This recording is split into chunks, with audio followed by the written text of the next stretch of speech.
Welcome to Now and Next, where experience and technology work together to go beyond trends, beyond forecasts, and remove the clutter.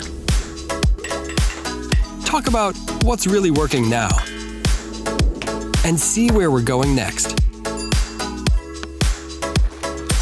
Discovering new connections to keep your customers happy. We may come from different worlds, but our drive is the same. Seamless customer experiences, clear, actionable insights, and growth without limits.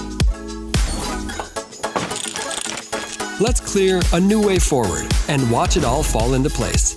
Now and Next, driving solutions through unified commerce. Let's go.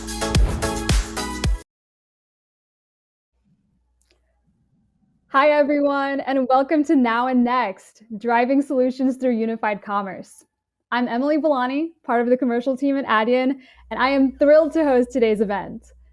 We'll be getting started in just a bit, but first, let's take a quick tour of this virtual venue. On the left side of your screen, you'll see a navigation for reception, main stage, and payment pros. Reception is where you'll find event information, the schedule, and updates. Main stage is where all the live sessions, keynotes, and panels will be. And Payment Pros is where you'll find payment experts ready to answer your payments-related questions. On the right side of your screen, you'll see the chat, which you can use to message other attendees and answer polls throughout the event. Speaking of polls, share your answers right there in the poll tab, and we'll dig into that data later. Our first poll starts now, and the question is, what are you most keen to discuss today? Technology that helps engage customers, advice on pivoting or adapting during the pandemic, or supporting and engaging your employees? There's no wrong answers. A couple more notes before we get down to business.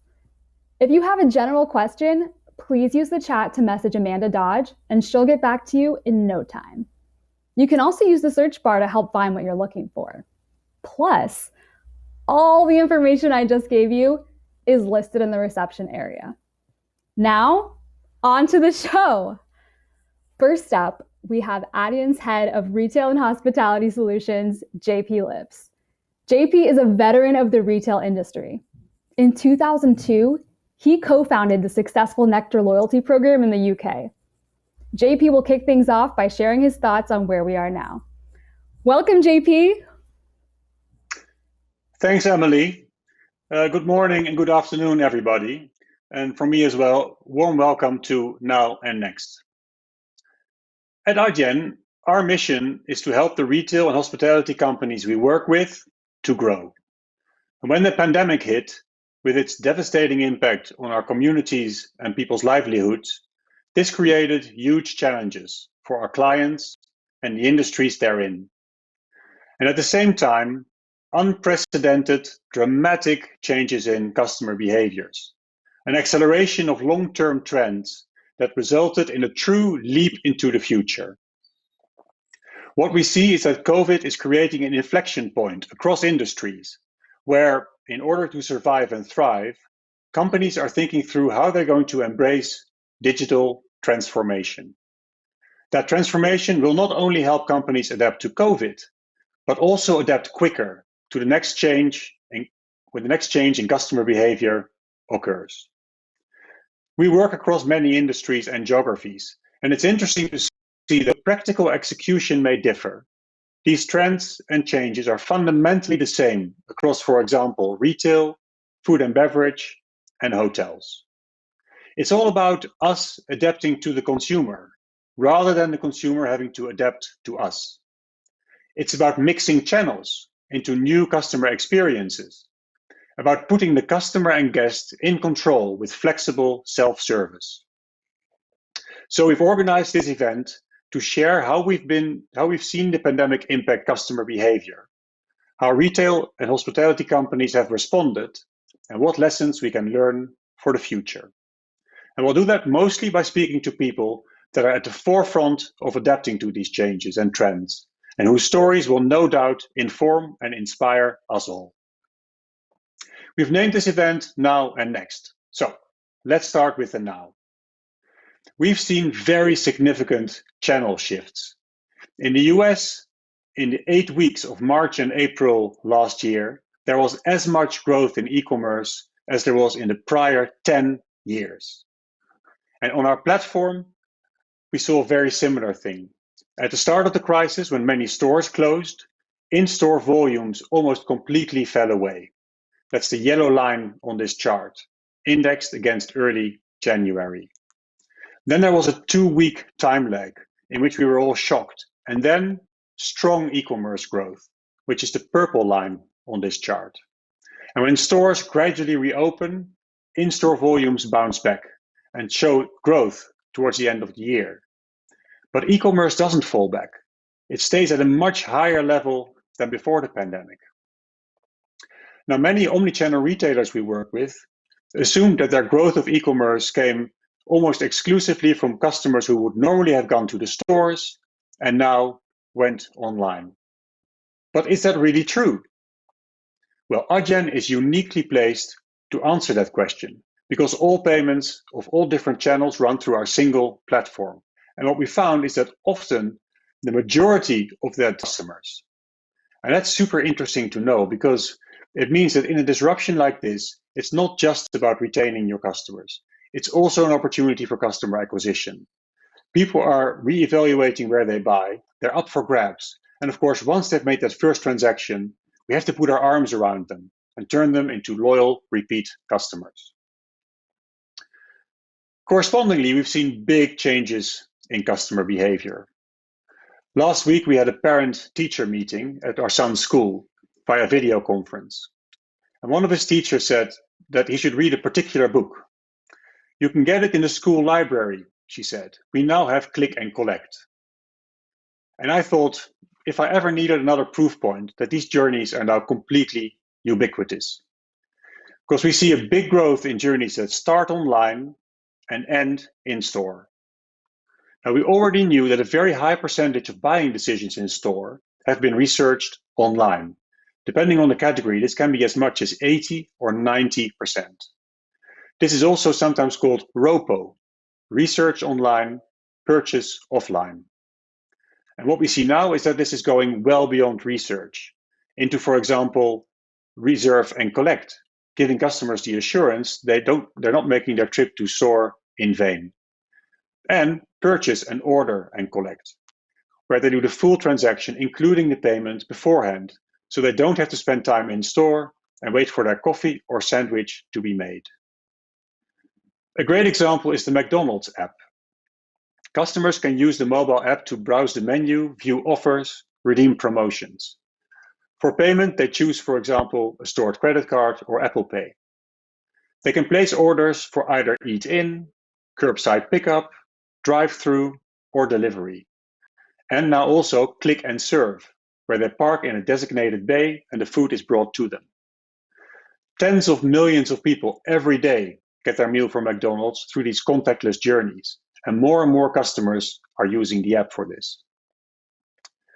We also see consumers interacting and transacting with retailers while they're not in store and not on the site or the app of the retailer. This is sometimes referred to as conversational commerce. Many of the retailers we work with have enabled customers to speak to in-store staff via Zoom, chat, or phone, and make the payment through a secure Adyen payment link.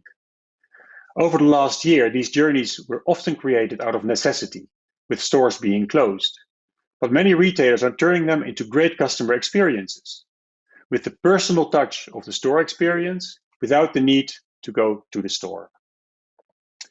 Rituals, for example, have introduced social commerce, enabling customers to have a sales conversation via WhatsApp or Facebook Messenger, get advice, learn about promotions, and pay for their purchase with a checkout page embedded in the chat. They see the average transaction value in this channel being 50% higher than the regular e-commerce average transaction value, and conversion rates are well above 90%. And finally, we see significant growth in contactless payments and wallets, which are quick and safe, and the growth in customer and guest self-service. Not only do these deliver operational benefits and the ability to repurpose staff for more value-adding activities, they also provide speed and control to the customer. We see great application of this in hotel check-in journeys, and as we have implemented with Fairmont, Crowne Plaza, and Legoland Florida. The guests can do all the admin of the check-in themselves in the app or kiosk, including storing their payment card details and scanning of passports if required. A good example in retail is Dick's Sporting Goods, who enable customers to in-store to scan the product they want to buy, pay in the app, and walk out of the store. No queues, no need to touch anything. So this is now. What is next? Well, one thing is clear. Customers don't want to go back to where they were before 2020. In our recent research of all North American respondents, 41% plan to spend more online than they did before the pandemic. Now, this is even more for millennials, 58%, but still a whopping 30% of baby boomers with their material spending power. 68% said that they expect businesses to maintain the flexibility they've shown during the pandemic. Because this is the thing with friction. We're often so used to it that we don't notice it is there until somebody takes the friction away, and our expectations have changed for good. So what does that mean? Well, first, customer journeys that were an aspiration a year ago are now a necessity. And retailers and hospitality companies need to get ready for more change. Because nobody could have planned for this. But what we see on our platform is that those who survive and thrive have one thing in common: adaptability. And that brings us to the theme of today: unified commerce. Unified commerce is the digital transformation that takes us from omni-channel, where systems are often unconnected and data fragmented, to a world with a single view of inventory, connected finance systems, a single view of the customer, and a payment partner that works across all channels to create simplicity, agility, and better data. Today's conversations are with thought leaders that have fully embraced this digital transformation and the great customer and guest experiences it can facilitate. And before I introduce our first guest, I want to open the floor for any questions that you may have. I see a question here. I agree that expectations have changed for good, but do you anticipate that customers will flock back to shopping in store, eating in restaurants, staying in hotels, once we are 100% open, due to them simply missing the in-person experience? Yes, I do. And I know I will. Now, of course, we have to assume that we'll get the pandemic under control through the vaccination program. But when that's the case, there's a lot of evidence that there's a huge pent-up demand for experiences, for going out, for normality. And also a lot of people who are lucky enough to retain their job have actually accumulated savings, which will be one of the drivers of the economic recovery after the crisis. We actually also saw this in our research. Nearly 60% of respondents are looking forward to shopping for pleasure again. Question from Robert: how do you foresee buy now, pay later solutions being regulated, and when do you think that might happen? There's definitely talk of more regulation for buy now, pay later solutions like Klarna and Afterpay. There's no real kind of way of saying when that will happen. I think that they are very mindful of it and are preparing themselves for it. And as they do, with Adyen, we really focus on the merchant and making sure that all payment methods that work for them also work with their customers. So we'll adapt to any kind of form of regulation or administration that's required to for these buy now, pay later payment methods. And then the last question I see is: social commerce is really interesting. Outside of just retail, how do you see food and beverage and hospitality utilizing social commerce? Well, it's already widespread in those markets. Think, for example, about Starbucks, where you can order your coffee with in dialogue with a chatbot. Think about Pizza Hut with Facebook and Twitter Messenger ordering. We've got a lot of airlines like KLM who enable customers to reach out to them via Twitter, for example, and they sell upgrades and luggage and then accept the payment via a payment link. You see it in the hotel industry. Hotels are often more of an involved transaction, often doing some research, going back to it, and you see more and more OTAs and hotels kind of picking up abandoned journeys and reaching out to customers and maybe making them an offer. And actually, the other day I read that with Four Seasons, you can order a private jet via WhatsApp. So where these things go for retail, they very much equally go for food and beverage and hotels. So those were, I think, all the questions.